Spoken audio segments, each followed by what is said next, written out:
tuje kwenye somo lenyewe, kipengele cha kwanza ambacho kinabeba siku hii ya leo, kusudi la Mungu kutuingiza 2026. Kusudi la kwanza la Mungu kutuingiza 2026 ni ili tuifikirie toba. Mwambie mwenzio, ni ili tuifikirie toba, na chini yake andika tutengeneze mambo yaliyosalia yanayotaka kufa katika familia, katika maisha yako na katika familia yako. Ndio Mungu amekuingiza 2026 ili kwamba utengeneze mambo ya nyumbani mwako, mambo yanayotaka kufa. Amekuvumilia akakuingiza 2026 ili uweke sawa mambo yako. Bwana Yesu asifiwe. Maana sinijieleza kwamba mambo mabaya ya 2025 ulikuwa unatenda usiingize 2026. Kama angekuchukua 2025 utakuhudhuria ibada ya maombi mwezi wa Mungu ya 10, mtu anaishi maisha ya dhambi, ungeenda mbinguni. Ndio amekuvumilia akakuingiza 2026 ili uweke mambo yako sawa, utengeneze mambo ya nyumbani mwako, mambo ya maisha yako yanayotaka kufa, yale yasiyompendeza Mungu. Petro wa pili sura ile ya 3 mstari wa 8 na 9. Petro wa pili sura ile ya 3 mstari wa 8 na 9. Lakini wapenzi, msilisahau neno hili kwamba kwa Bwana siku moja ni kama miaka 1000 na miaka 1000 ni kama siku moja. Bwana hakawii kuitimiza ahadi yake kama wengine wanavyokudhani kukawia, bali huvumilia kweli. Tuseme wote, bali huvumilia kweli. Maana hapendi mtu yeyote apotee, bali wote waifikirie toba. Hiyo sababu ya kwanza ya Mungu kuacha watu waingie 2026. Anaona wengine angewachukua 2025 wasingeingia mbinguni, maana mambo yao hayajakaa vizuri.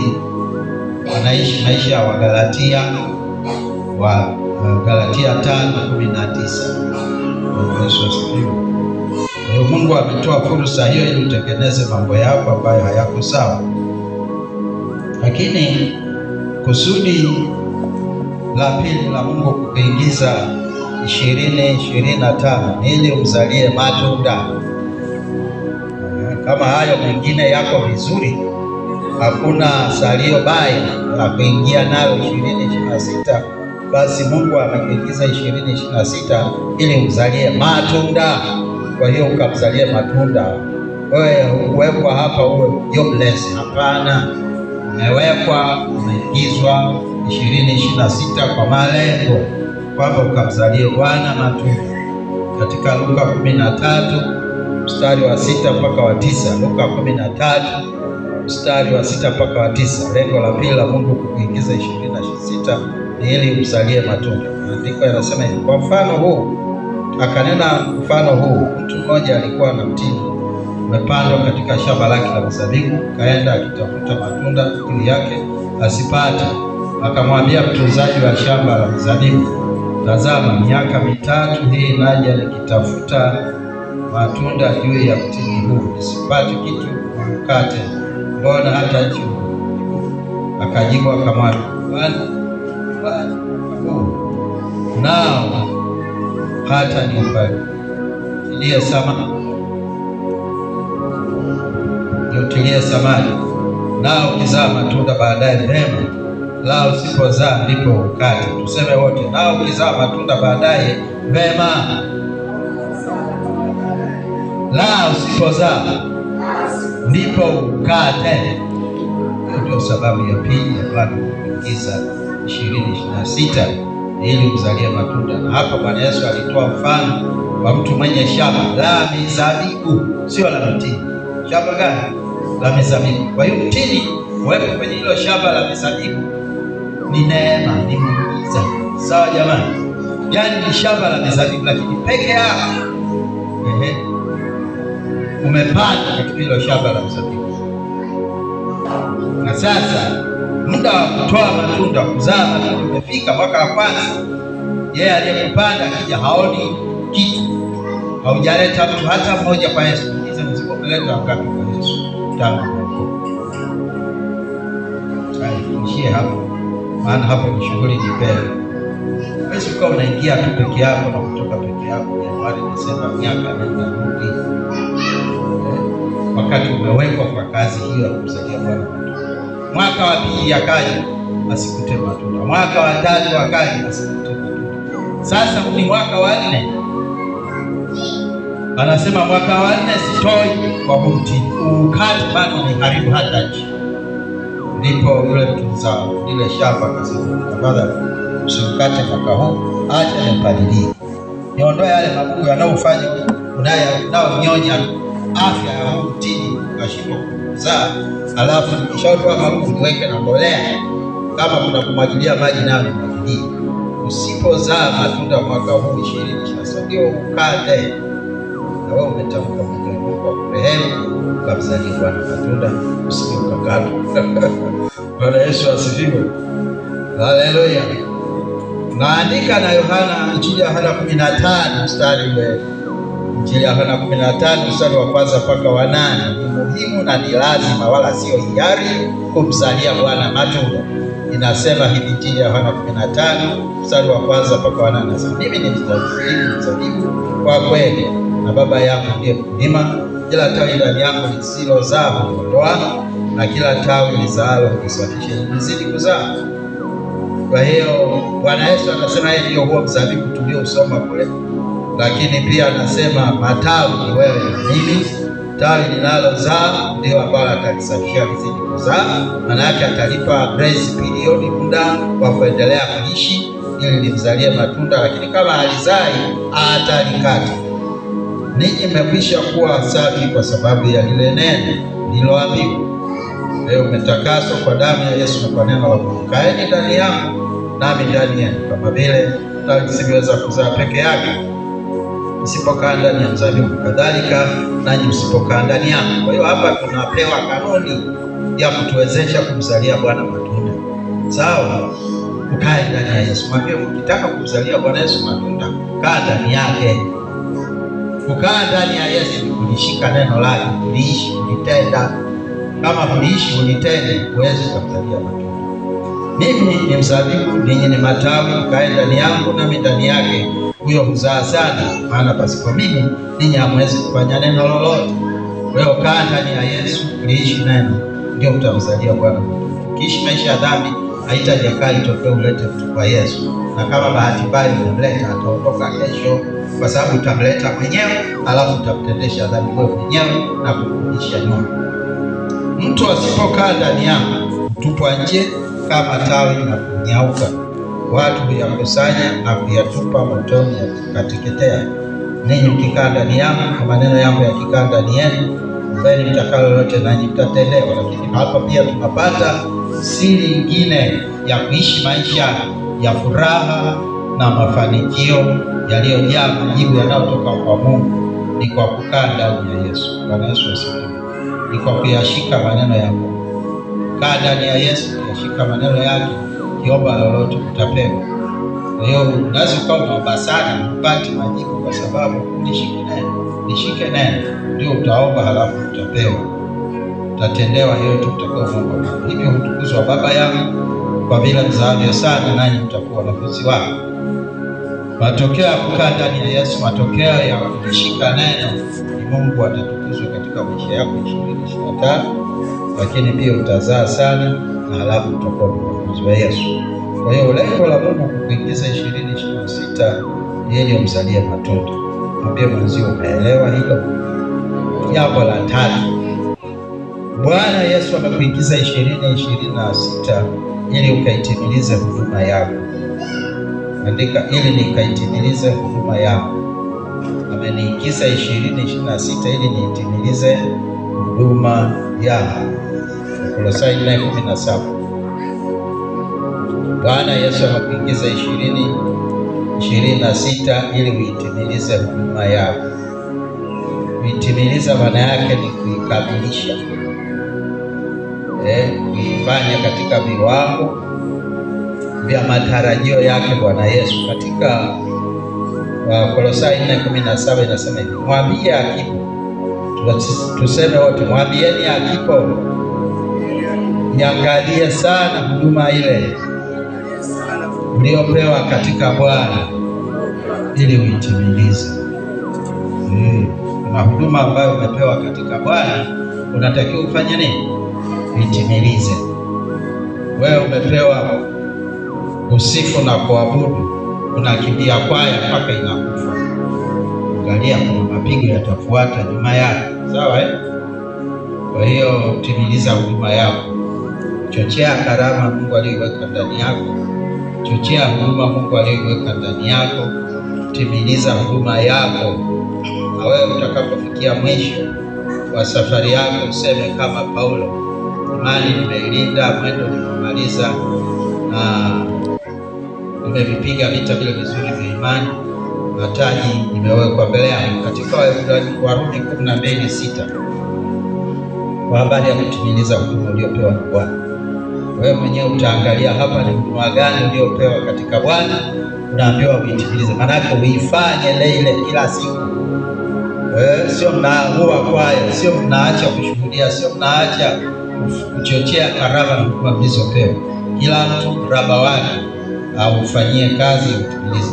Kwa Warumi 12:6 inasema hivi: basi kwa kuwa tuna karama zilizo mbalimbali. Tuna karama zilizo nini?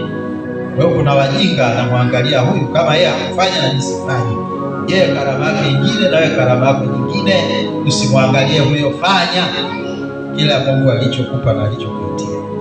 Kwa kuwa tuna karama zilizo mbalimbali, kwa karama mbalimbali kwa kadiri ya neema tuliyopewa. Ikiwa unabii, tutoe unabii kwa kadiri ya imani. Ikiwa huduma, tuwemo katika huduma yetu.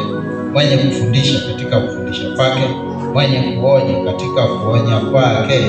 Nakumbuka mama mmoja anaitwa Mama Mwaitele, tulikuwa naye Morogoro. Yeye kazi yake ilikuwa kuonya. Huduma yake ilikuwa ni kuonya. Ndani ya kikono naenda sivyo, yeye hata kuambia macho, hata kuambia ndugu yako umetoka kwenye redio. Na kila Jumapili anapewa nafasi saa ya kushuhudia, aonye. Bwana Yesu asifiwe sana.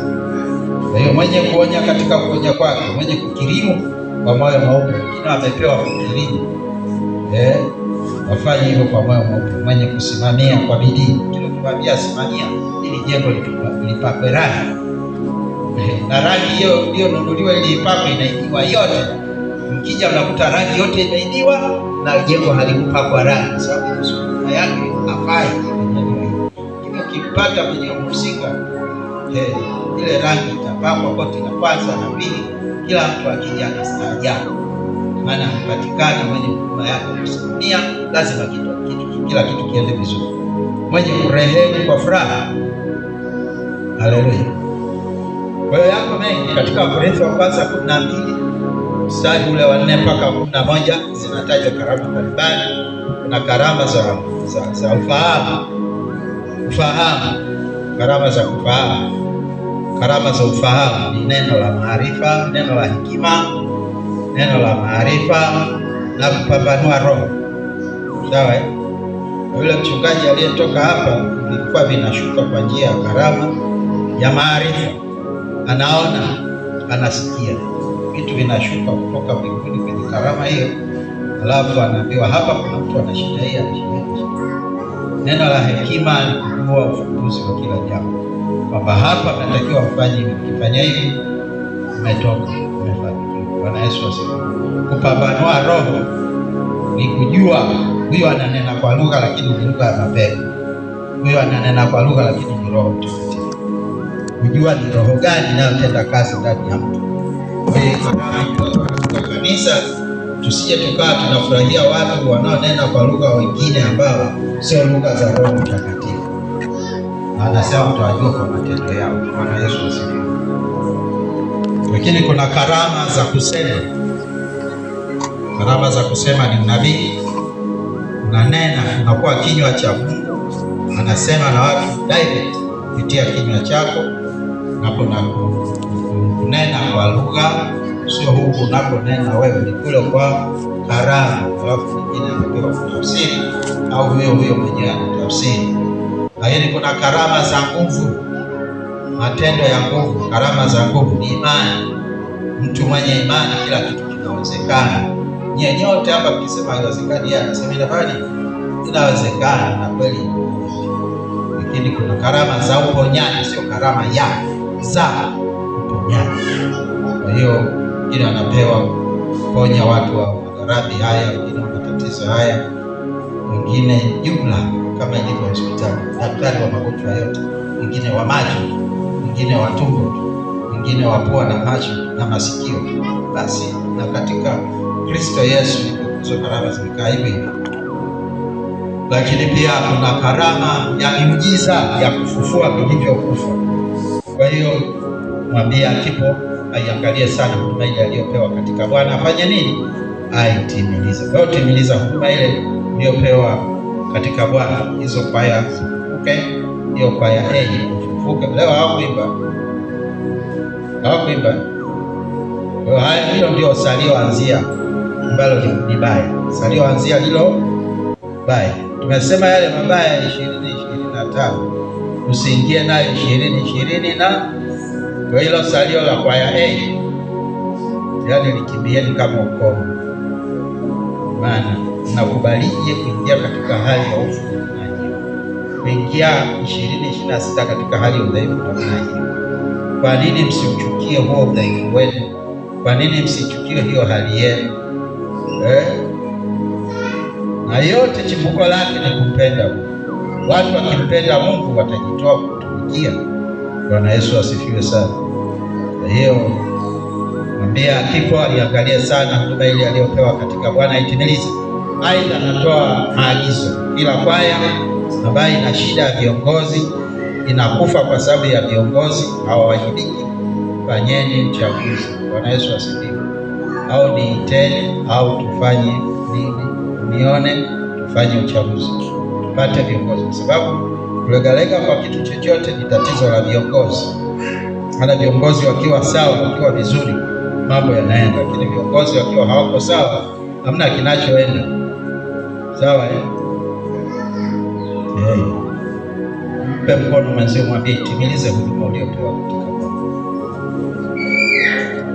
Mwambie mwaka huu umeshuhudia mara ngapi, umetoka mara ngapi wewe mwenyewe kwenda kushuhudia. Hiyo ni kazi umepewa, lazima uwajibike. Hiyo haihitaji mwenyekiti wa CAC apige parapanda. Hapa unatoka mwenyewe kushuhudia. Ukienda Holbani kuchukua maji, wewe mwenyewe shuhudia.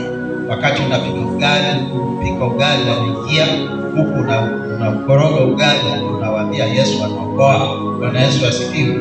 Hakuna muda usiofaa kushuhudia. Wewe kama ni wewe unafanya hiyo shughuli, hata kama unalima, wale unaolima nao waambie Yesu anaokoa na karibuni kwa Yesu. Kusudi la 4 la Bwana Yesu kuingiza 20-26 ili ukatumikie shauri lote la Bwana. Ili ukatumikie shauri lote la Bwana. Matendo 13:20-22. Bwana amekuingiza 20-26 ili ukatumikie shauri lake. Bwana Yesu amekuingiza 20-26 ili ukatumikia shauri lake. Matendo 13 mstari ule wa 20 mpaka 22. Nasema hivi: baada ya hayo akawapa waamuzi hata zamani za nabii Samueli. Hatimaye wakaomba kupewa mfalme. Mungu akawapa Sauli mwana wa Kishi, mtu wa kabila la Benjamini, kwa muda wa miaka 40. Na alipokwisha kumwondoa huyo, akamwinua Daudi awe mfalme wao, ambaye alishuhudia, kusema wote, ambaye alishuhudia akisema, nimemwona Daudi mwana wa Yese, mtu anayependeza moyo wangu, atakayefanya mapenzi yangu yote. Hiyo mwaka wa 20-26 Bwana Yesu amekuingiza ili kwamba ukatumikie shauri lake lote. Sawa ukaupendeze moyo wake, ukafanya mapenzi yake yote, ukatumikie kusudi lake lote. Tuko wote hapa. Bwana Yesu amekuingiza 20-26 ili kwamba ukatumikie shauri lake. Maana yake muulize kwanza, msikuona shauri la nani? Maana kuna watu hawana maono ya Yesu kwa asilimia mia. yaani swala la agizo kuu kuwaleta watu kwa Yesu, kuishi maisha matakatifu, kumtumikia Mungu. Hawana maono wala mawazo ya mambo haya. Wao wanawaza kutafuta shilingi, wana mawazo ya kutafuta nini? Shilingi, kutafuta pesa. Swala la agizo kuu la Bwana Yesu kuwaleta watu kwake, kumtumikia Mungu na mali zao, ndipo katika fahamu zao kabisa. Sasa leo Bwana amekuingiza mwaka huu 2026 ili ukatumikie shughuli yako, ili ukamtumikie yeye. Na mahali pengine anasema huwezi ukatumikia mabwana wawili, maana utampenda huyu na kumchukia huyu, aidha utamdharau huyu na kuambatana na huyu. Hamwezi mkamtumikia Mungu na pesa. Mwambie mwenzio hamwezi kumtumikia Mungu na pesa. Mwambie tu hata kama hataki, maana ni Kristo pia. Ile sindano ambayo ukipigwa mguuni huemuki, unakaa kwanza ujisikizie robo saa. Kristo pia sio sindano ya kawaida. Wale wenzangu wa Masai wanaipenda, wakipigwa hiyo ndio wanaona hii ndio dawa. Maana wao hawataki dawa nyepesi, wanataka dawa nzito. Katika Mathayo 6:28 anasema hakuna mtu awezaye kutumikia mabwana wawili, kwa maana atamchukia huyu na kumpenda huyu, ama atashikamana na huyu na kumdharau huyu. Hamwezi kumtumikia Mungu na mali. Mathayo 6:20. Hiyo ina maana kwamba msifanye kazi, lakini muda wa Mungu uache, utoe. Si unazamia huko kana kwamba una mbingu. Hakuna mbingu. Vyote unavyovifanya ni batili, mtupu na kujilisha upepo.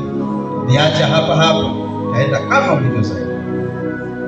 Namba 5, siku la 5 la Bwana Yesu kutuingiza 2026. Hiyo inafanana na namba 4. Ni ili kwamba andika, ni ili nikawe mtu wa moyo wa Mungu. Natakiwa kuwa mtu wa nini? Wa moyo wa Mungu. Ile namba 4 pale ni kutumikia shauri lote la Bwana. Yaani uwekeze katika kufanya kazi ya Mungu, mapenzi yake, kuwaleta watu kwa Yesu, maombi, shuhudia na kadhalika. Lakini hapa sasa namba 5 inafanana na hiyo, lakini hapa andika ili nikawe mtu wa moyo wa Mungu. Nikawe mtu wa moyo wa nani? Nikampendeze Mungu, nikaupendeze moyo wa Mungu na nikayafanye mapenzi yake yote. Nikaupendeze moyo wa Mungu na kuyafanya mapenzi yake yote. Matendo 13:22. Nikawe mtu wa moyo wa Mungu. 2026 nikawe mtu wa moyo wa Mungu. Ukawe mtu wa moyo wa Mungu. Inawezekana 2025 nilikuwa si mtu wa moyo wa Mungu, nilikuwa unafanya unavyoona wewe, unavyotaka wewe. Basi 2026 ukafanye anavyoona Mungu na anavyotaka Mungu. Matendo 13:22. Matendo 13:22. Kusudi la 6 la Mungu kukuingiza 2026 ili ukawe mtu mwenye akili. Uwe mtu mwenye nini? Na sengine labda 2025 ulikuwa tofauti. Sasa 2026 ukawe mbele za Mungu, ukaonekana mtu mwenye akili. Unajua mtu mpumbavu hapa duniani ndio anaonekana na akili, kwa maana anawaza masaa 24 kutafuta pesa na utajiri na mali za ulimwengu. Huyo hapa duniani anaonekana mtu mwenye akili, lakini mbele za Mungu huyo ndio mtu mpumbavu mbele za Mungu. Mtu ambaye anawaza kula, kunywa, kuvaa, kutafuta pesa. Katika Mathayo 7, wala sio mimi ndiye mwenzio, sio mchungaji, ni Yesu mwenyewe ndiye anasema. Nani sio kabisa kizia mimi, sio mimi, ni Yesu mwenyewe ndiye anasema. Mathayo 7:21.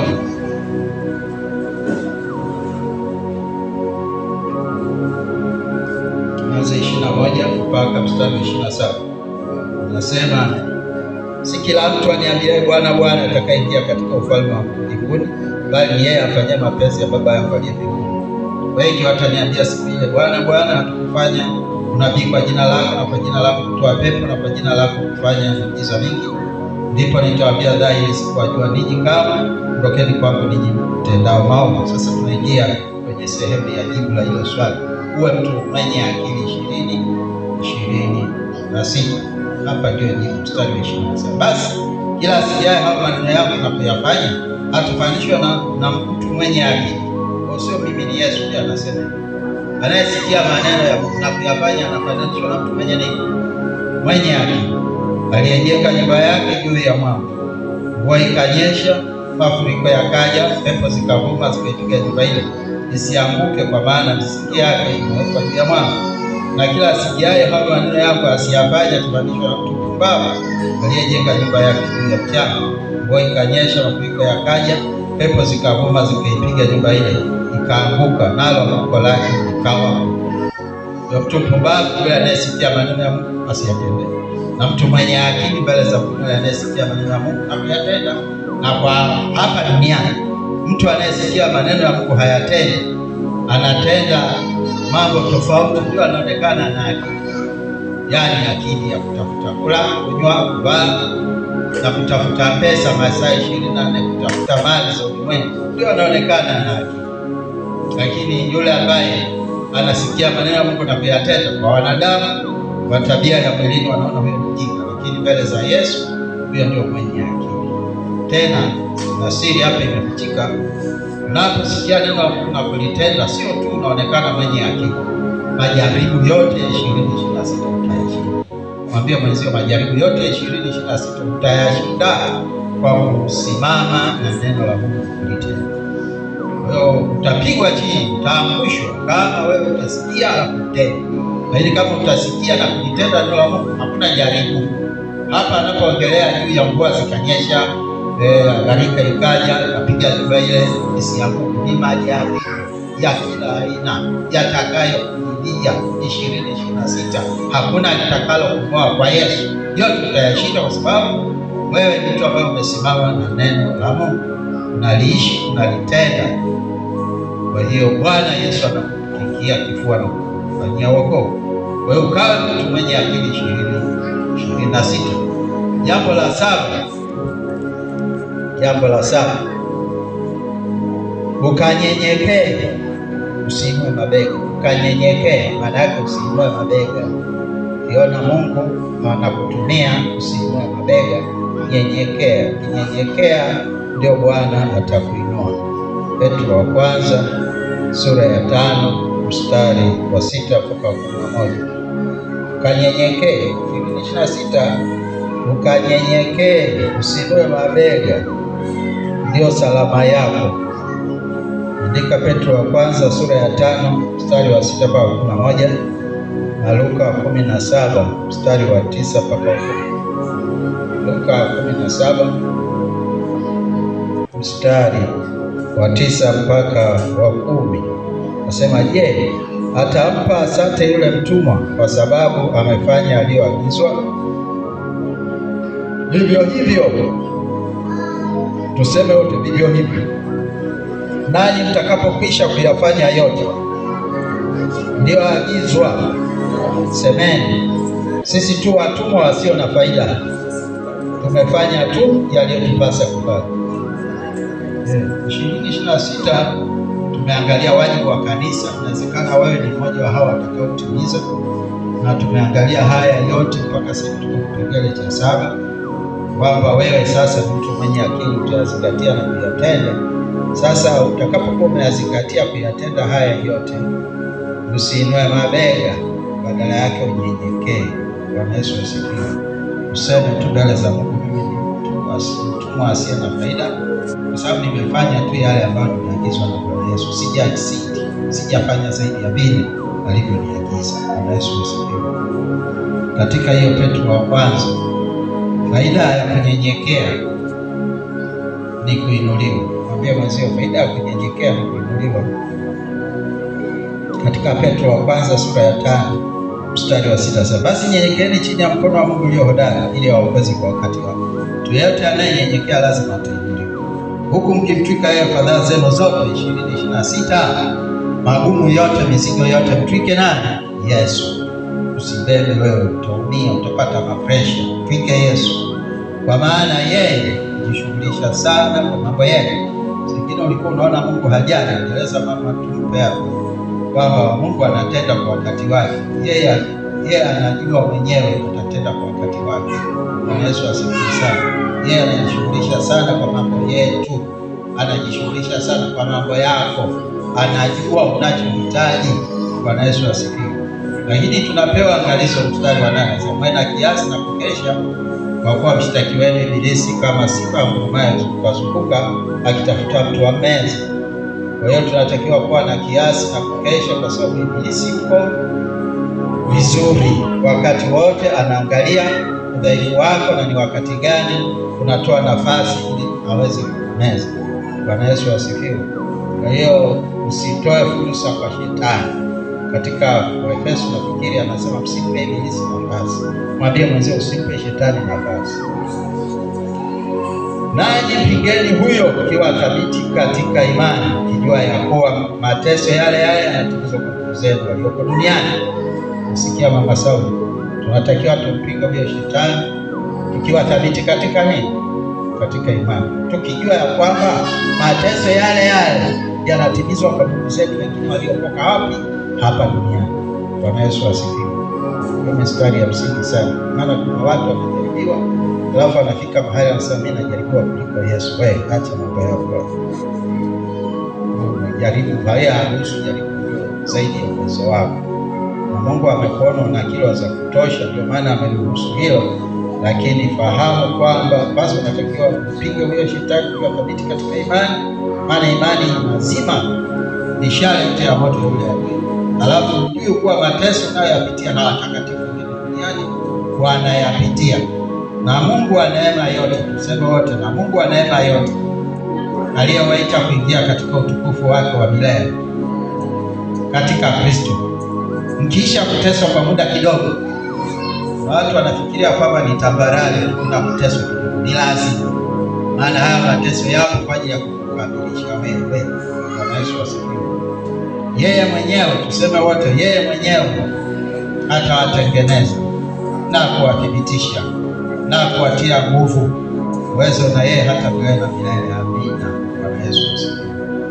Kwa hiyo unapotengenezwa, unathibitishwa, nimeeleza siku fulani, unachukua ile mbao unaipiga randa, si inakuwa kimya, haipigi kelele, inapiga kelele kweli kweli, inalalamika. Halafu kisha igonga kama hivi,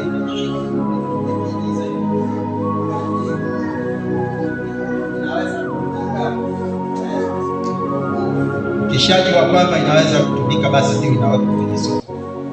Na wewe Bwana ukiona umeshakuwa vizuri, ndio ataendelea kukutumia. Bwana Yesu asifiwe.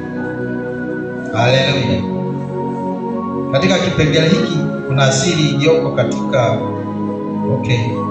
nafikiri hapa ni mahali sahihi. Hebu tusome hiyo Matendo 12. Na mtu mmoja alipotumiwa na Mungu, watu wakamsifia, akakubali kupokea hiyo sifa, halafu tukampata cha kumpata katika Matendo 21.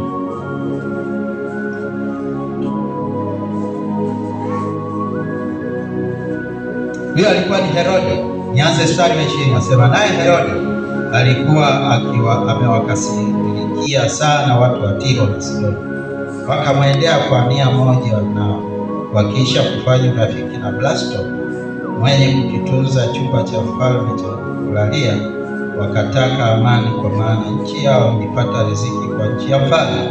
Basi siku moja iliyoazimiwa, tuseme wote, basi siku moja iliyoazimiwa, Herode akajivika mavazi ya kifalme, akaketi katika kiti cha enzi, akatoa hotuba mbele yao.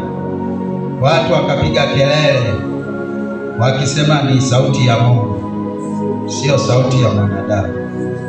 Mara malaika wa Bwana akampiga, kwa sababu hakupa Mungu utukufu, akaliwa na chango, akatokwa na roho. Hiyo iko pia kwenye kipengele cha 8. Yesu asifiwe. Iko kwenye kipengele cha 8. Kwa hiyo wewe ukisha kuyafanya yote alikwambia Bwana, sema mimi ni mtumishi asiye na faida, nifanye yale tu kwa Bwana ameniamuru. Kwa hiyo pointi ya 8, mpe Mungu utukufu. Mpe Mungu utukufu na kumtukuza na kumshukuru. kwa yote aliyokutendea 2025.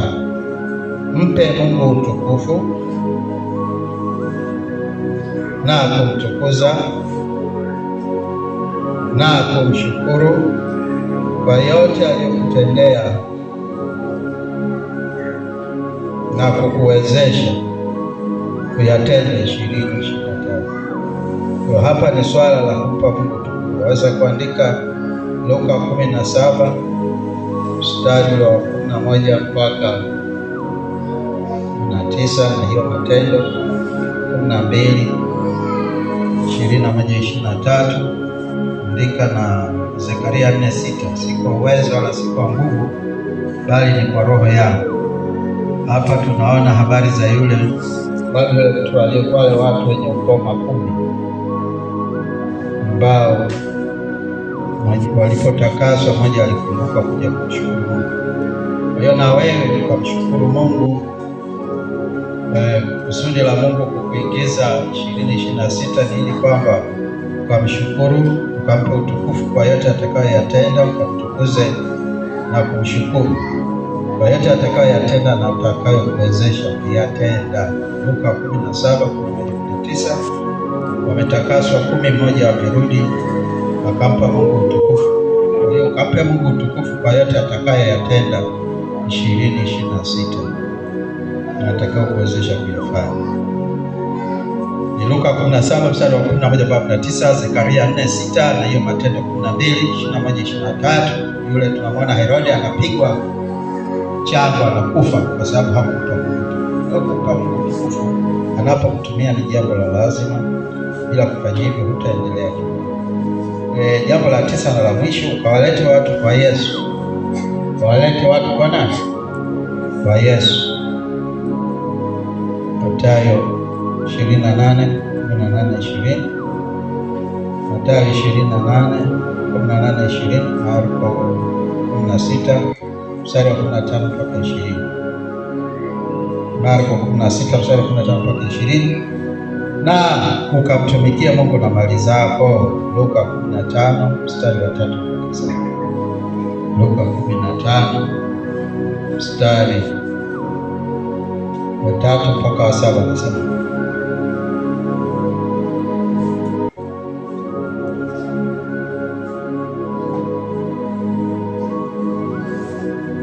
akawaambia mfano huu akisema, ni nani kwenu mwenye kondoo mke? Nisome. Akawaambia mfano huu akisema, ni nani kwenu mwenye kondoo 100 kupotewa na mmojawapo asiyewaacha wale 99 nyikani, aende akamtafute yule aliyepotea hata amwone, naye akisha kumwona kumweka mabegani pake akifurahi. Na afikapo nyumbani kwake waita rafiki zake na jirani zake, akamwambia, furahini pamoja nami, kwa kuwa nimekwisha kumpata kondoo wangu aliyepotea. Na waambia vivyo hivyo, kutakuwa na furaha mbinguni kwa ajili ya mwenye dhambi mmoja atubuye, kuliko kwa ajili ya wenye haki 99 ambao hawana haja ya kutubu. Bwana Yesu asifiwe. Kwa hiyo tukazifanye mbingu zisherehekee kila itwapo leo kwa kuwaleta watu kwa Yesu. Tusimame. Tukazifanye mbingu zisherehekee kila siku kwa kuwaleta watu kwa nani? Kwa Yesu. Hapa alitoa mfano mtu mwenye kondoo 100 alipopotea mmoja, akaacha wale 99 kwenda kumtafuta yule akampata. Leo hapa tunapata maono mawili: kuwaleta watu kwa Yesu na kuwarudisha kwa Yesu wale waliorudi. Kwa hiyo tumeona makusudi 9 ya Mungu kutuingiza 2026. Kusudi la kwanza ni ili kwamba tukaifikiria toba, tukatengeneze mambo